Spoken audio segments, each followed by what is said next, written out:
Hindi hadlang ang maliit na space para makapagtanim. Off-duty. Tara, samahan niyo ako mag-farm visit. Ganda. Tapos may turn pabalik doon sa reservoir. Ang galing, galing. Hindi ko naisip to. Ano? By the way, nandito ako sa RC King. RC King yan, sir. Tapos yan, ito yung setup niya, hindi pa na vlog. So ako pa lang ata na mag-vlog dito. Ganda, nina-maximize lang yung space. Hindi hadlang ang maliit na space para makapagtanim. Nasa garahe lang, tapos nasa ilalim lang siya ng yung bubong ng roof niya, blue light.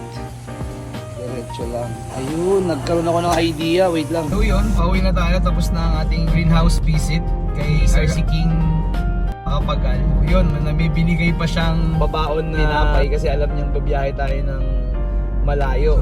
So, Sir RC, thank you very much. God bless sir. Sana po lumago pa po yung inyong business na hydroponic supply. Thank you very much sir. Off-duty. Bombero.